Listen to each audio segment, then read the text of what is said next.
Assalamualaikum warahmatullahi wabarakatuh. Anak-anakku yang berbahagia, walaupun kalian belajar dari rumah, harapan Bapak kalian tetap bersemangat dan patuhi jadwal yang sudah kalian terima sehingga pembelajaran akan lebih efektif. Dan juga jangan lupa berdoa agar pandemi COVID-19 ini segera berakhir dan kita akan bisa belajar di sekolah bersama seperti biasanya. Anak-anak yang berbahagia, pada kesempatan kali ini kita akan belajar mengenai pengertian dan tujuan pidato persuasif. Pidato persuasif terdiri atas dua kata, yaitu pidato dan persuasif. Tentunya kalian sering mendengar kata pidato. Apa itu pidato? Pidato adalah pengungkapan pikiran dalam bentuk kata-kata yang ditujukan kepada orang banyak. Sedangkan persuasif bersifat membujuk secara halus supaya menjadi yakin. Sehingga pidato persuasif dapat diartikan pidato yang digunakan untuk meyakinkan audiensi atau pendengar agar percaya hingga mau melakukan sesuatu dalam suatu topik tertentu. Pidato persuasif merupakan bagian dari eksposisi. Seperti telah dipelajari sebelumnya, bahwa eksposisi digunakan untuk meyakinkan pembaca atau pendengar dengan menyajikan argumen dari satu sudut pandang. Dengan mengambil satu sudut pandang dan membuktikan kebenarannya, kita bertujuan meyakinkan orang lain untuk melihat suatu persoalan hanya dari sisi itu. Ada 3 tipe eksposisi yang perlu kalian ketahui. Tipe yang pertama adalah eksposisi yang dapat mengubah sikap orang atau mengubah pandangan orang tentang suatu hal. Eksposisi yang seperti ini sering kita temui pada editor surat kabar, pidato politik atau kampanye, media cetak, teks informasi dalam buku, dan lain sebagainya. Yang kedua adalah tipe eksposisi yang dapat dimanfaatkan untuk mempromosikan dan menjual barang, jasa, dan aktivitas. Misalnya, penggunaan bahasa persuasif pada iklan dan poster serta slogan. Kemudian tipe yang ketiga adalah eksposisi yang dapat digunakan untuk membela suatu kasus. Eksposisi persuasif memiliki satu sudut pandang yang didukung oleh argumen logis dan bukti yang kuat. Selanjutnya, tujuan pidato persuasif. Tujuannya adalah untuk meyakinkan audiensi untuk melakukan sesuatu. Apakah kita ingin orang untuk berhenti mengotori bumi, atau mengubah pikiran orang tentang persoalan penting, atau mengajak orang peduli? Pidato persuasif merupakan cara efektif untuk mengubah audiensi. Agar teks pidato persuasif kita lebih baik, maka ada beberapa persiapan yang harus kita lakukan. Yang pertama adalah pelajari topik.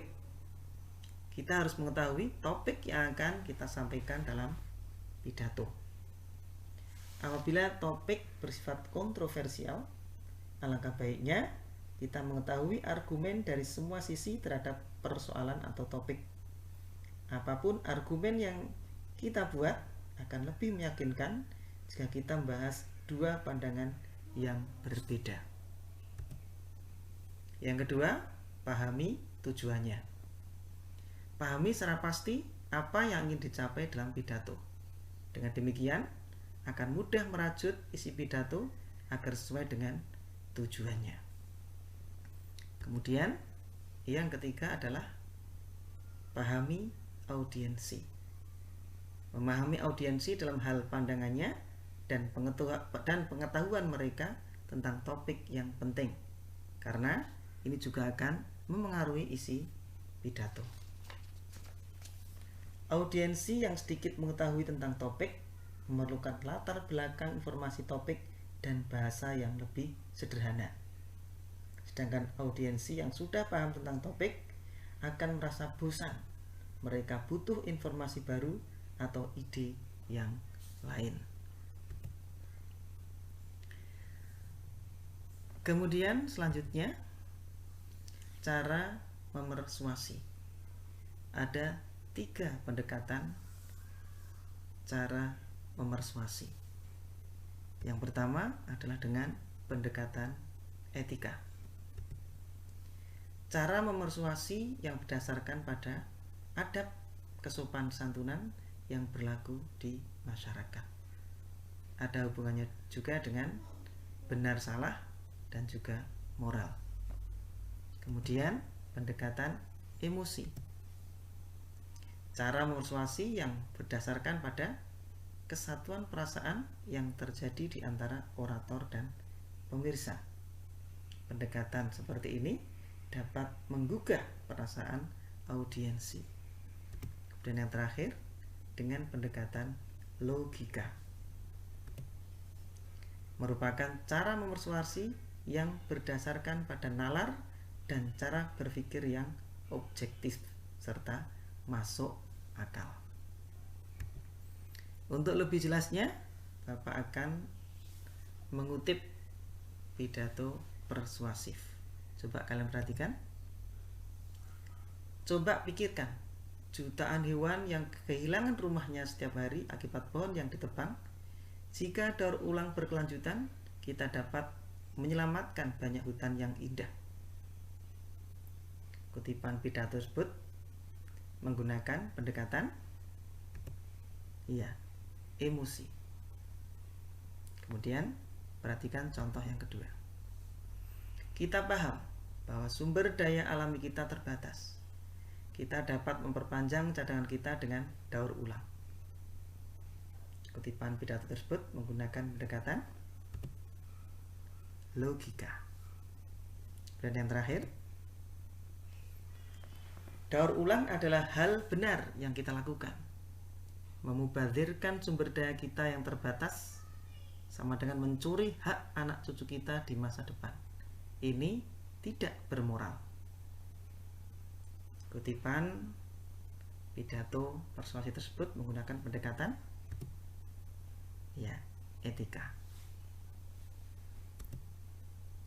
Demikian yang bisa Bapak sampaikan. Semoga kalian bisa paham dan tentunya bisa bermanfaat.